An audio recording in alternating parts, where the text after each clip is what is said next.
इस वीडियो का हमारा टॉपिक है ओजोन परत। ओजोन लेयर से जुड़े सारी जानकारी को इस वीडियो के माध्यम से आप प्राप्त करेंगे।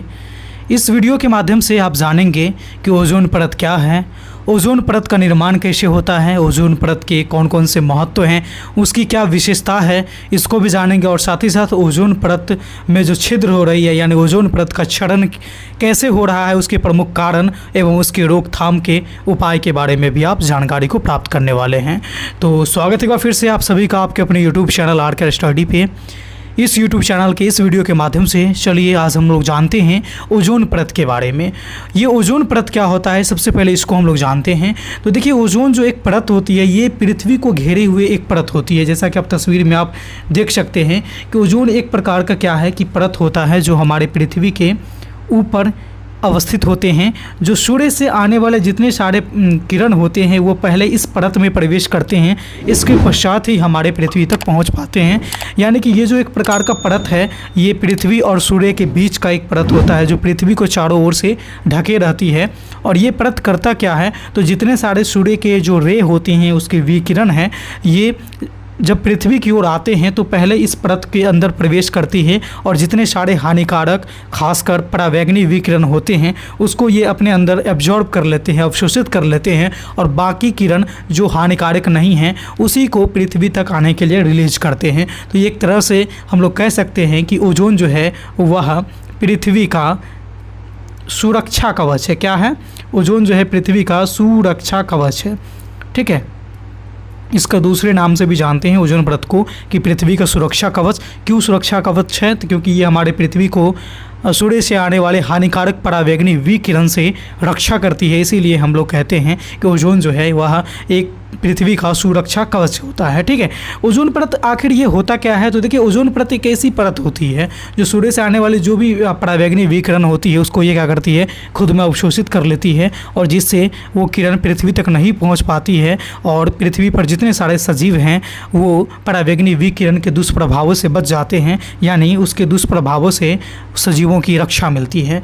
और अगर ये परत नहीं होती, ये ओजोन परत नहीं होती तो क्या होता कि सूर्य से निकलने वाले जितने सारे किरण हैं, चाहे वो नॉर्मल किरण हो या फिर परावैंगनी किरण हो, हानिकारक हो या फिर लाभदायक हो, सारे के सारे किरण पृथ्वी पर पहुंचेंगे और हमारे परावैंगनी विकिरण हमारे सजीवों को प्रभावित करेंगे और उसके जीवन शैली को प्रभावित करेंगे और उसको नष्ट भी कर सकते हैं, विभिन्न तरह की बीमारियाँ भी उत्पन्न कर सकते हैं। तो ये है हमारा ओजोन परत जिसके बेसिक कंसेप्ट को आपने जाना। अब चलिए इसको थोड़ा सा डिटेल्स से जानते हैं कि ओजोन परत का निर्माण कैसे होता है। देखिए, ओजोन परत के निर्माण को समझना बहुत ज़रूरी है और बहुत मज़ेदार टॉपिक भी है और अच्छे से आपको समझ में भी आ जाएगी। बस चीज़ों को आप ध्यान से सुनते और देखते रहिए।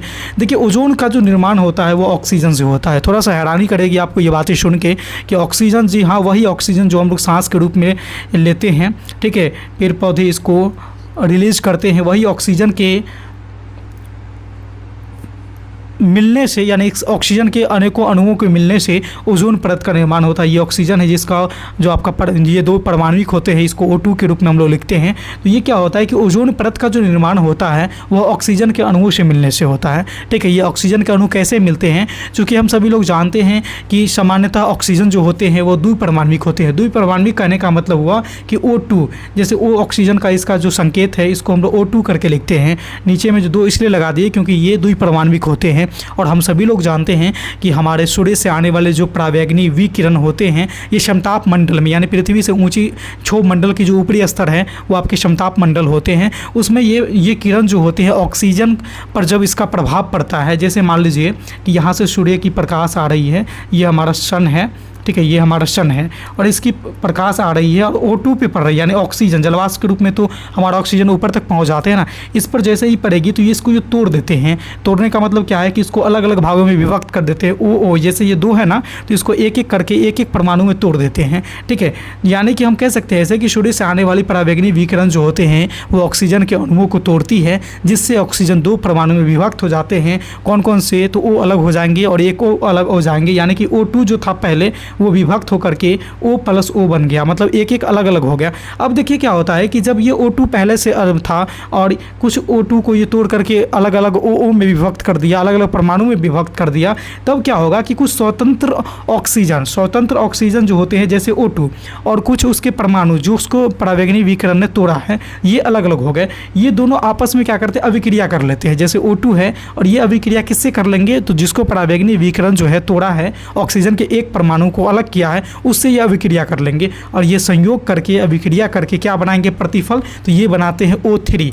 देखिए यहाँ पर कॉमन सी बात है, O2 ऑक्सीजन जो द्विपरमाणुक अणु है, ये जब एक परमाणु अणु से अभिक्रिया करेगा यानी सिंगल O से अभिक्रिया करेगा तो O2 और O मिलके क्या बनाएगा, O3 बनाएगा। और यही जो O3 है यह हमारा ओजोन है, ठीक है। यही जो O3 है ये हमारा ओजोन होता है, यही हमारा ओजोन का सूत्र है। ओजोन का अगर सूत्र आपसे पूछा जाएगा तो आप जवाब दीजिएगा O3।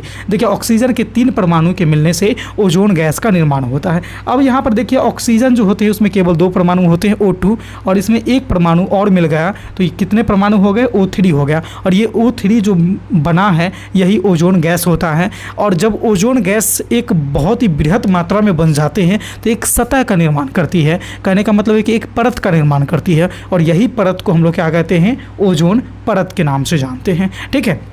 तो ओजोन की बनने की प्रक्रिया को भी आपने देख लिया कि ओजोन कैसे बनते हैं, ओजोन परत का निर्माण कैसे होता है। अब देखिए ओजोन परत जो होता है ना, यह मुख्यतः समताप मंडल के ऊपरी हिस्से में पाया जाता है। जो सबसे नीचे का परत है क्षोभ मंडल, उसके बाद समताप मंडल आते हैं। ये वायुमंडल के कितने सारे परत है, ये सभी चीज़ को मैंने आपको ऑलरेडी एक वीडियो में बता दिया हूँ। हालांकि उस वीडियो का जो लिंक है इस वीडियो के डिस्क्रिप्शन में भी मैं डाल दूंगा, जो कोई लोग नहीं देखे हैं आप वहाँ से उसको देख लीजिएगा, ठीक है। तो ये जो आपका ओजोन परत पाया जाएगा ये मुख्यतः समताप मंडल के ऊपरी हिस्से में पाया जाएगा। अगर पृथ्वी से इसकी ऊंचाई की बात की जाए तो ये लगभग 10 से लेकर के 50 किलोमीटर के बीच में ये उपस्थित होते हैं। कौन, तो ओजोन लेयर, ठीक है। तो ये था हमारा ओजोन परत और ओजोन परत के बनने की प्रक्रिया के बारे में मैंने आपको यहाँ तक अभी तक अध्ययन कराया है। आई होप कि यहाँ तक चीज़ें आपको अच्छे से समझ में आ गई होगी। अब चलिए हम लोग बात करते हैं कि ओजोन परत की विशेषता क्या है, आखिर ये ओजोन परत किस तरह से हमारे लाभकारी हैं। अगर ओजोन परत नहीं रहेंगे तो हमें कौन कौन से नुकसान हो सकते हैं, कौन कौन से क्षति का सामना करना पड़ सकता है, इस पर चलिए एक एक करके पॉइंट को हम लोग समझने का प्रयास करते हैं। देखिए अपनी शुद्ध अवस्था में जो ओजोन का रंग है, कई बार एग्जाम में पूछा गया है कि ओजोन किस तरह का होता है, तो ओजोन जो है अपनी शुद्ध अवस्था में नीले रंग का होता है, ठीक है, नीले रंग का होता है। और एक चीज़ और आप जानिएगा, जो O2 यानी ऑक्सीजन हमारा है ये हमारे लिए उपयोगी है, ये जहरीला नहीं होता है। लेकिन जैसे ही O3 बनता है यानी ओजोन बनता है तो ओजोन एक जहरीली गैस है। इसको भी ध्यान में रखिएगा कि ओजोन कैसी गैस है, तो ओजोन जहरीली गैस है। और ओजोन का रंग कैसा है, तो ओजोन का रंग जो है वह नीला होता है, हल्का नीला पर होता है, ठीक है। नेक्स्ट जो इसका पॉइंट है, इसकी जो विशेषता है कि यह परत जो है सूर्य से आने वाले हानिकारक परावैंगनी विकिरण को अवशोषित कर लेती है और पृथ्वी तक आने से उसको रोकती है, जिससे सजीव को इसके दुष्प्रभावों से रक्षा मिलती है। वही बातें हैं जो मैंने आपको पीछे भी बताया है। तो यही सब चीज़ें हैं ओजोन परत के बारे में। परावैंगनी विकिरण जो होता है ये बहुत ही खतरनाक विकिरण होता है, ठीक है। इससे क्या होता है कि मानव को त्वचा कैंसर संबंधी कई खतरनाक त्वचा संबंधी बीमारियां हो सकती है। आँख पे ये डायरेक्ट किरण अगर पड़ती है तो हमारी आँखें भी खराब हो सकती है। इसीलिए बोला जाता है कि सूर्य को नंगी आँखों से डायरेक्ट ना देखें, ठीक है। तो ये इसका मेन रीज़न ये होता है कि उसकी जो तेज़ रोशनी आती है वो आपकी आंखों को प्रभावित कर सकती है, खास करके अल्ट्रावायलेट रे, जो परावैंगनी विकिरण जिसको हिंदी में कहते हैं, ठीक है। और ये चूंकि आपके मन में एक सवाल उठ रहा होगा, आपने तो अभी बताया कि ये तो किरण मतलब कि इसको तो अवशोषित कर लेती है हमारे ओजोन परत, फिर हमारे आंखों तक ये पहुँचती कैसे हैं। चूँकि इसलिए पहुँच जाती है क्योंकि ओजोन परत में अब क्षय होना शुरू हो गया है, यानी छिद्र होना शुरू हो गया है, जहाँ से ये किरणें डायरेक्ट हमारे पृथ्वी तक आ रही है, जिसके कारण अब अभी आप देख रहे हैं वर्तमान समय में विभिन्न प्रकार के सजीवों में, जैसे मानव हो गया, पशु पक्षी हैं, जीव हैं, सभी में क्या होता है कि विभिन्न प्रकार के त्वचा संबंधी बीमारियां उत्पन्न हो रही हैं। इसका प्रमुख कारण यही है कि ओजोन परत में क्षय हो रहा है, जिससे अल्ट्रावायलेट किरण जो हैं वो डायरेक्ट पृथ्वी पे आ रहे हैं और डायरेक्ट हमारी त्वचा पे पड़ रहे हैं, जिससे विभिन्न प्रकार की बीमारियां क्रिएट कर रही हैं, ठीक है। ओजोन परत का आखिर ये क्षय होता कैसे है, ओजोन परत का क्षरण कैसे हो रहा है, इसको जानिए। देखिए ओजोन परत की क्षय की बात करिएगा तो ओजोन परत का क्षय जो है वह शुरू शुरू हो चुका है, ठीक है। और सबसे ज़्यादा जो छिद्र है और सबसे पहला छिद्र जो है वह अंटार्कटिका के ऊपर देखा गया है। कुछ इस तरह से ये हमारा अंटार्कटिका है और इसके ऊपर ये जो ब्लू कलर का आप चीज़ें देख रहे हैं, यही ब्लू कलर का वो छिद्र है जिसके माध्यम से सूर्य की प्रकाश इस पर जब पड़ेगी तो वो डायरेक्ट आर पार हो जाएगी। इसमें से अल्ट्रावायलेट रे को यहाँ पे सोखने का काम नहीं किया जाएगा क्योंकि यहाँ पे ओजोन परत है ही नहीं, ये ओजोन परत का एक छिद्र है। और हम जानते हैं कि छिद्र से जब प्रकाश की किरण निकलेगी तो वो डायरेक्ट जो है हमारे पृथ्वी तक पहुंचेगी, ठीक है। ये छिद्र कहाँ पाया गया है? तो अंटार्कटिका के ऊपर पाया गया है। ये आप ध्यान में रखिएगा, बहुत ज़्यादा महत्वपूर्ण पॉइंट है आपके लिए। ओजोन परत के क्षरण का जो सबसे प्रमुख कारण है ना, वो है आपका क्लोरोफ्लोरोकार्बन का होना। ये क्लोरोफ्लोरोकार्बन क्या होता है? तो ये एक प्रकार का गैस है जिसको हम CFC कहते हैं, ठीक है, क्लोरोफ्लोरोकार्बन, ठीक है। ये ओजोन परत के क्षय का सबसे महत्वपूर्ण कारक बनता है, सबसे विनाशकारी ये गैस है क्योंकि ये बहुत अस्थायी गैस होता है। ये बहुत लंबे समय तक पृथ्वी में यूं का यूं बना रह जाएगा, इसका विनाश जल्दी होता ही नहीं है। इसीलिए ये बहुत खतरनाक गैस है, बहुत ही डेंजरस गैस है। और ये निकलती कैसे है? तो जितने सारे हम लोग जो है कूलर वगैरह यूज करते हैं, AC, रेफ्रिजरेटर, जितने सारे वातानुकूलित यंत्र जो यूज होता है, उसमें जो शीतलक के रूप में जिस गैस का प्रयोग किया जाता है उसमें यही गैस का प्रयोग किया जाता है, क्लोरोफ्लोरोकार्बन का। और ये गैसें वहीं से निकलती हैं, ठीक है। अब सोचिए कि जिस फ्रीज में रख के आप पानी पीते हैं, जिस फ्रीज में भोजन को रख के आप खाते हैं, उसी फ्रीज में ये क्लोरोफ्लोरोकार्बन का उपयोग किया जाता है। तो इसीलिए तो कहा जाता है ना कि फ्रीज का पानी ज़्यादा से ज़्यादा ना पिए, फ्रीज का रखा हुआ भोजन फल वगैरह ना खाए, ठीक है, क्योंकि वहाँ पे क्लोरोफ्लोरोकार्बन होता है। और जब क्लोरोफ्लोरोकार्बन ओजोन जैसे परत में छेद कर सकता है तो हम लोग का मनुष्य का शरीर उसके सामने क्या है, इसलिए वो हमारे लिए बहुत ज़्यादा हानिकारक है। इसलिए इन सारी चीज़ों से बचने का पूरा प्रयास करेंगे। AC में भी इसी तरह का प्रशीतलक का उपयोग किया जाता है, इसलिए AC भी हमारे लिए खतरनाक है। AC भी अब हमारे लिए उतना सही नहीं है। हालाँकि अब न्यू जो कंपनी बन रही है वो इसके जैसे WHO के गाइडलाइन से इन सारी चीज़ों को कम करके बनाने का प्रयास किया जा रहा है, लेकिन कितना भी कम किया जाएगा ये चीज़ें निकलेगी तो ज़रूर ना, और कहीं ना कहीं आपकी सेहत के लिए हानिकारक साबित होंगे। इसलिए इन सारी चीज़ों का प्रयोग ना करें, कम से कम करें। ओजोन परत के साथ साथ अपनी सेहत को भी रक्षा करें, ठीक है। ये था आपके ओजोन परत के क्षरण होने के प्रमुख कारण। क्यों ओजोन परत में क्षय हो रहा है, क्यों छिद्र हो रहा है, इसको आपने जाना। अब जानते हैं कि ओजोन परत की रक्षा हम लोग कैसे कर सकते हैं। ओजोन परत में जो छिद्र हो गया है अब आगे छिद्र ना हो, वो बढ़े ना, उसकी बचाव कैसे कर सकते हैं, वो धीरे धीरे ख़त्म कैसे हो सकते हैं, इसके बारे में, इसके सुझाव के बारे में हम लोग जानते हैं। ये सिर्फ टॉपिक ही नहीं, ये टॉपिक आपके केवल एग्ज़ाम ही नहीं क्लियर करवाएगा, बल्कि ये आपके दैनिक जीवन के रहन सहन को भी बदल देगा और आपकी सोच को भी बदल देगा, आपके विश्व के प्रति आपकी प्रेम को जागृत करेगा। और साथ ही साथ जितने सारे इसके जो हानिकारक दुष्प्रभाव है ओजोन से, आपके जो दैनिक जीवन में आप जो गलतियाँ करते हैं, बिना मतलब का कोई भी चीज़ का यूज करते हैं, मिसयूज करते हैं, उन सब चीज़ों को आप कंट्रोल करना सीख जाइएगा। इसलिए गौर से समझिए, चीज़ों को देखिए, ठीक है। ओजोन परत की रक्षा के करने का मतलब कि क्या उपाय हो सकता है, इसमें से सबसे पहला आएगा कि क्लोरोफ्लोरोकार्बन निकलने वाले जितने चीज़ हैं ना, उसका सबसे पहले तो आप उपयोग कम से कम करना शुरू कर दीजिए। एकदम इमरजेंसी में ही कि उसके बिना अब एक पल भी नहीं बढ़ा जा सकता है, एक भी काम नहीं हो सकता है, 1 इंच भी नहीं हो सकता है, तब जा कर के ही आप ऐसे चीज़ों का उपयोग करने का अगर आप ठानते हैं अपने मन में और साथ ही साथ दूसरों को भी सलाह देते हैं तो आप ओजोन परत को कहीं ना कहीं क्षय होने से बचा सकते हैं, ठीक है। तो क्लोरोफ्लोरोकार्बन जो होता है CFC, ये बहुत डेंजरस है, इसका उपयोग कम से कम करिए। जिन जिन चीज़ों में इसका उपयोग होता है उसको आप नेगलेक्ट कीजिए, ठीक है। दूसरा चीज़ है कि वातावरण के तापमान को बढ़ने वाले चीज़ों को भी कम करिए। अब देखिए, वातावरण की जब तापमान बढ़ती है, वैश्विक तापमान बढ़ती है, तो वह भी ओजोन परत के क्षरण का कारण बनते हैं।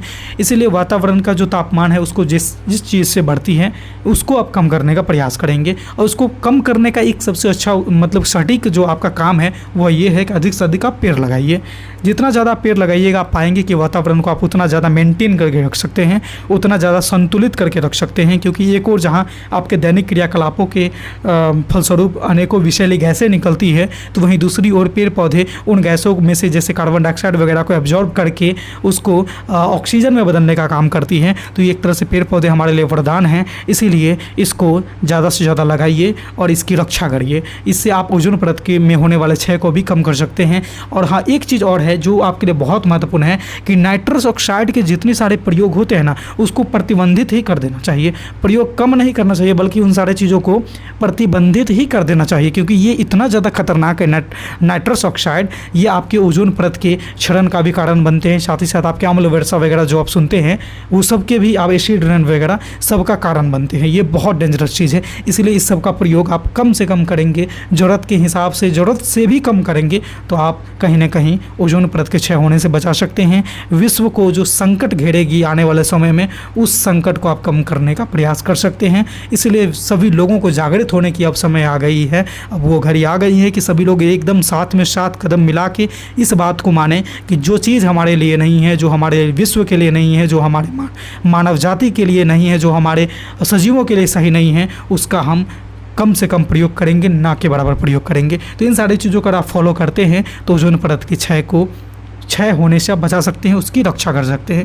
तो ये सारे टॉपिक जो थे आज के हमारे ओजोन परत से जुड़े हुए जितने सारे टॉपिक, जितने सारे पॉइंट बन सकते थे, मैंने इस छोटे से वीडियो में सारे चीज़ों को कवर करने का प्रयास किया है। ये वीडियो आपको कैसी लगी, अच्छी लगी, बुरी लगी, समझ में आई अथवा नहीं आई, ये बातें आप हमें कमेंट के माध्यम से ज़रूर बताइएगा।